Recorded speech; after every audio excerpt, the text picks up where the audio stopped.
And welcome back to Capital Today on our CEO FaceTime segment with me, Raj Arya. As always, we have great news in store for all you motorheads or big fans of superbikes out there, because today I have two very fascinating guests who's going to talk about the industry at large here in Malaysia, and they are none other than Farhan Fauzi and Zarul Hafiz, who are the Executive Director and Director respectively of Morbike Sdn Bhd, which is responsible for the Momos Riderhaus brand. Gentlemen, thank you for being on our show today, and I'm sure some of our viewers who are big fans would love to hear about how the industry has been growing over the years as well, especially with regards to superbikes. But I understand that both of you are big fans of yourself of superbikes. Yes. Yeah. Right. Can we perhaps, Farhan, you could share with us a bit about your background and of course your passion, and in terms of how you have actually moved or transitioned into this particular business? Basically, I've been involved in the motor industry for quite a while, quite some time from now. It's almost 20 years now. Yeah, been a long time.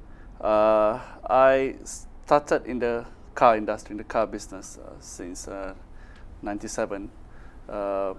After I finished my school, in fact, I was also working part-time during my school days, selling imported cars, you know. Right. Yeah, and then at the same time, when I went to university and college, I also do the same job for quite a while. And then after I finished my studies, I've been involved in setting up a Honda dealership, cars, yeah, Honda, Mercedes, Suzuki.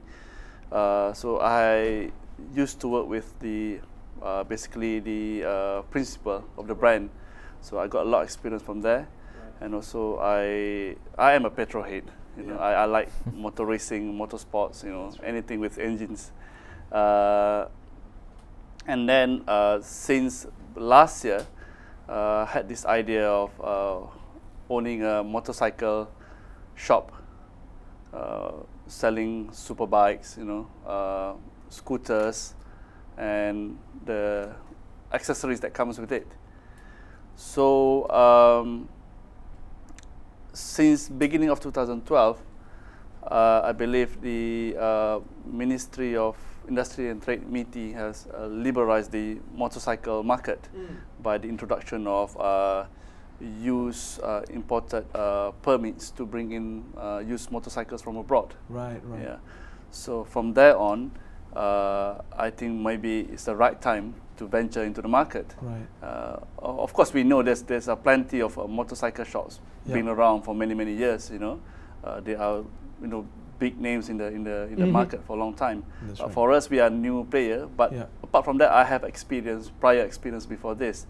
And last year, I planned to have a shop, but it took me a while. Yeah. Because I need to get everything, I need to get my research right, the market, the buyer behavior I need to know, because for a new player to come into the industry, you need to know a lot of things before you just, before you make any decisions. And then towards the end of last year, I was quite certain that I want to get involved in this business, in this venture. So I approached this young guy down here, Zarul. He was from the other industry, he wasn't from the motor industry, but because in the business I need the involvement of Gen Y. Of course, of course, different perspective, different perspective, different ideas. I would love to interact and change ideas and see what is the best way to enter the market. So that's how it started. Okay. Farhan, hold that thought just now. You mentioned about the liberalization, which I'm going to come back to you shortly in terms of this industry. Zarul, now as what Farhan has mentioned, this is a new industry for you as well. What were you involved in prior to joining Farhan? Okay, not to say very new for me, because actually I started business when I was 16. Sure. Actually, I started selling stuff online and everything, and I basically involved in the industry because my dad, he himself loves racing. You know, he taught me how to drive properly, and he sent me play go-kart and racing. You know, together with the brother Farhan Fauzi. Okay. Yeah. So then from there I developed myself, and learn to do business. Because he taught me to trade with people and entrepreneurship, right? Exactly. That's what I'm trying to do. So as far as I'm concerned right now, why I gotten myself into this business, because I think this is gonna be a very good platform for me to start something new, something different, rather than normal business. This is going to be automotive industry. It's going to involve superbike in generalization, and then part of that, I think this is going to be new thing for me lah, so that I get to improve myself better in the future. That's right, that's right. New industry, starting from scratch, like you say, up against some of the big boys, but it's very exciting as well in terms of what's happening in the industry. Now, coming back to the liberalization, now perception is out there that superbikes, the import taxes, you know, in terms of which are charged on superbikes are extremely high here in Malaysia, which of course puts it out of the price range of many motorcycle fans out there. Now, how do you see that developing going forward, given the fact that your target market could be the top tier of society in terms of customers? Basically, I mean, the import tax is the one that makes the price high, you know, in general. But as you can see, over the last 3 to 4 years, you can see the growing market of motorcycle industry. Apart from the small motorcycle, which is the 125cc or 250cc and below, there's a growing demand for the big bikes, which is the 500cc and above. Of course, the tax structure is there for various reasons, you know, to protect the manufacturers, things like that. So what we are doing, actually, we brought in a used motorcycle which is have to be at least 1 year old, but cannot be more than 5 year old. So there's a tax structure that involved in according to the age of the motorcycle. Yes, the tax is high, but the price is quite competitive as well compared to cars, for example. You know, cars, even the tax is even higher. But I believe there's a structure in place in terms of taxation. You know, you pay tax according to the age of motorcycle, the depreciation of motorcycle. So all in all, I would say the price is relatively lower compared to the import motorcycle before the liberalization of this market. Right? Because before that, the importation controlled by the manufacturers. So there's no private companies who can do that, or maybe selected, but mainly a brand new motorcycle, brand new big motorcycle. So by having that, we probably create competition now. So customers have more choice. I think it's good for the consumer. They have more choices in the market. That's right. More competition means potential prices also will come down, and this is of course good for the consumer at the end of the day. So I guess one of the big thing, the game changer, which actually compelled you that this is the right time, is the liberalization, because used bikes, which means they could be refurbished, reconditioned bikes, the prices will be so much lower compared to brand new bikes, and of course 1 to 5 years they're still in generally good condition, isn't it? If you can see, like the manufacturers, they always have the advantage. Doesn't matter whether you bring in an imported used or slightly older bike, because they can offer, you know, like warranty, like sometimes they have like unlimited warranty, a lot of product offering. That's right. Tie up with banks as well in terms of financing. So for the imported motorcycle, there's always a disadvantage, but we still have the advantage in terms of pricing. That's right. So basically, it gives customer more choices. Either you want to buy, if you buy a brand new bike, slightly expensive, but you get warranty and such. If you have a limited budget, maybe you look for a used bike, which give you X amount of price and satisfaction. That's right. Now, as you can see on our screen right now, visuals of the various bikes that you have in your showroom as well. So, in terms of your range, how extensive is it, Zaro? Maybe you could share with us in terms of the bikes that you have. Okay, as for now, we carry the brand Vespa. Okay, we're trying to introduce to the market that we're carrying the brand. So we are one of the dealer for the Vespa. At the same time, we brought in MV Agusta. And we have some other used bike as well, like Harley, Ducati. So we are trying to penetrate the market and see how far we can go. We're gonna start from bottom, of course. But we're not scared to fight with the big boys, because we are ready to get into the market, because we know who are our target user. So as for now, we're gonna start very detailed. We're gonna do a proper market research. We're gonna give about 6 to 7 month planning from last July. So we're gonna see how we go from there. So from there, then we'll see how we're gonna approach to the next targets. Now speaking about Momos Riderhaus, it's very, very new. I think it's like the new kid on the block, as you mentioned just now. When was it formed? The idea was actually brought up last year. But we started. I mean, the shop, the store was open just before Hari Raya. Oh, very, very recent. Very recent. Yeah. So like Zaro was mentioning, we got the dealership for Vespa, Piaggio Vespa, and then we are also the importer, and also we are the dealer for MV Agusta, which is the prominent Italian motorcycle. And at the same time, we brought in these used motorcycles from abroad.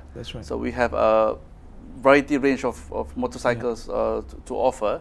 The reason why we tie up, we have the scooter market, and then the lifestyle, motorcycle, because we believe in the area that we are in at the moment is a very buzzing area, a lot of Gen Y market, and knowing Vespa is a lifestyle product. You know, generally people buy Vespa because they love the brand, they bring them in the market for many years, and also same time we offer, you know, better product offering like the super bikes, you know, and Vespa is an Italian brand, and Agusta also is an Italian brand. So it matched the product offering.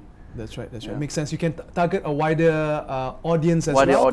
From the younger ones, and of course the more affluent, which will be looking at the high-end super bikes. Now, the big question is, as you mentioned, manufacturers or those which are established already, they have quite a bit of financial muscle. You know, it's in terms of promotions, in terms of marketing and all that. Now, you guys are the new kid on the block. Maybe Zaro, you could share with us in terms of how you're going to fight or challenge these big boys, and in terms of innovatively coming up with ways to reaching out to your target markets and marketing. What we've been doing for the past couple of months, we've been preparing for the proper paperwork, market research that we've been doing through online, through radio, through TV, like what we have right now. And we'll see where can we go from there. You know, step by step, so that as far as we're concerned, by now we are looking forward through a positive response from our audience, and where we see ourselves in a couple of more months is much more better response. So we just wait. We gotta wait. To wait for your fruits of your labor to actually finally see the results, right? Yeah, just to add up from Zaro, basically our target market is quite niche, because we're trying to go niche. We cannot go head to head with the big boys. Well said. It's just the size, you know, they are bigger than us. But we try to go to a niche market where it comes to, for example, the used motorcycle.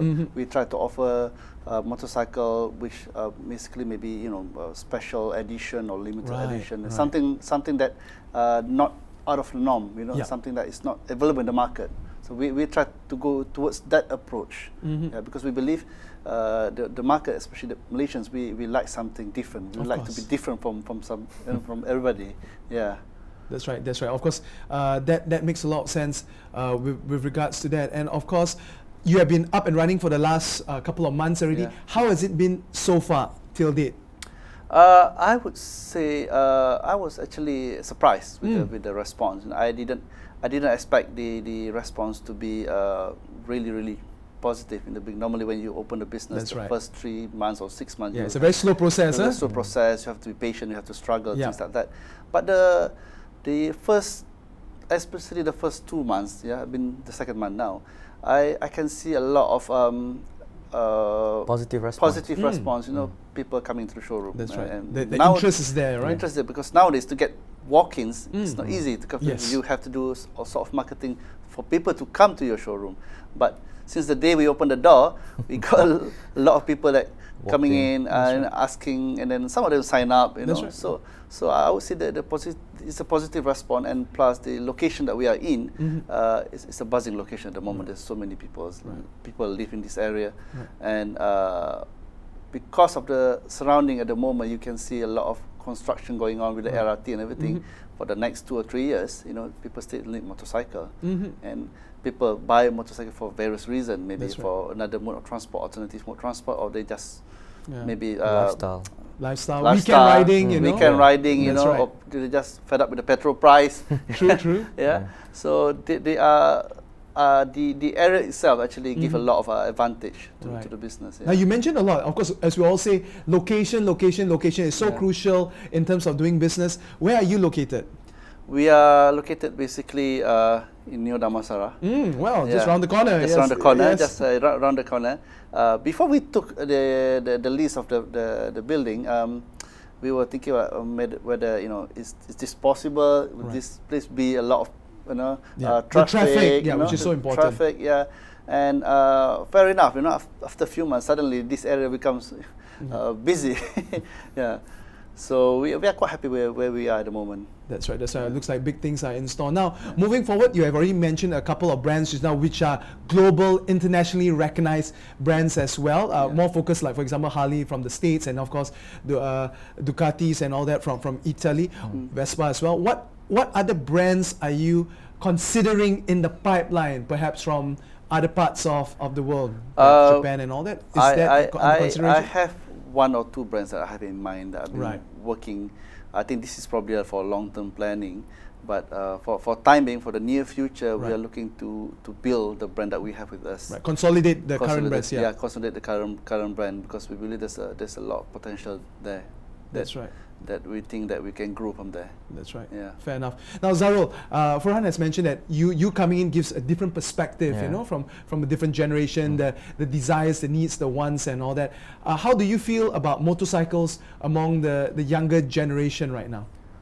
As far as I can see right now, the younger generation, their mind is much more open to the new things, and they like simple things, like, they rather travel with bikes, because they don't look bike as a very bad thing right now compared to before, because right now bike is like a lifestyle, like you mentioned earlier, and I believe that we could penetrate the market using the lifestyle we be given the opportunity to give the consumer right now, the younger generation. And the younger generation nowadays, they find, like I said, Vespa is a new thing, the new things that we're gonna bring to the market. So the younger generation believe that they could use the lifestyle as their to travel around. That's right. That's right. Makes a lot of sense there as well. Times have changed. Previously, motorbikes were seen as merely a mode of transportation, but today, in this day and age, it has become so much more than that. Now, we have talked about the opportunities, which is, of course, great potential there in this particular industry. But I'm sure on the flip side of the coin, there are always going to be challenges as well. Currently, after a few months of operations, what would be the biggest challenge you are facing so far moving forward?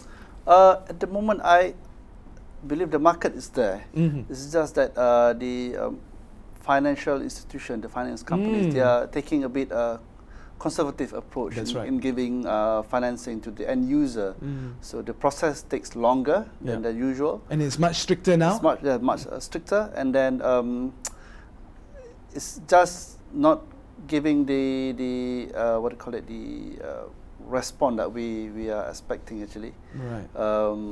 Apart from that, I think the market is ready. The market's ready. The buyer is there, and of course, for the consumer at the moment, if they couldn't go to the bank, there's a credit company who can give finance. That's right. But credit company, generally, we know it's a bit expensive. That's right. The interest rates are higher. Yeah. So they compared to a few years ago, when motorcycles, especially the big motorcycles, is kind of difficult to get access to financing. They only rely on the credit company, but now banks starts to open up. The only thing is the control. The control. So it could be a bad thing, it could be a good thing. Pros and cons at the end of the day. Well, we're almost running out of time right now. One final word, perhaps you could share with our audience in terms of what to expect from Mobike Sdn Bhd and of course Momos Riderhaus in the next 6 months and perhaps going to 2015. Basically, apart from motorcycles, we also do accessories. We are the exclusive distributor for roof helmets from France. It's a nice looking helmet, slightly different from the normal shape.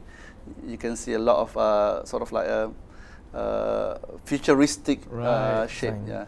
And then we also planning to have the Vespa accessories, apparels to be sold in the shop actually. Yeah. That's right. Sounds like exciting times ahead. Farhan, Zarul, thank you very much for your time today. So there you have it, something to look forward to if you're a big fan of bikes, whether it's big bikes or even lifestyle bikes like Vespa. Do come over to their showroom, which is here in Neo Damansara, and check it out. You might just find something that could be up your alley. With that, we're going to take another quick commercial break and be back with more business developments right here on Capital Today.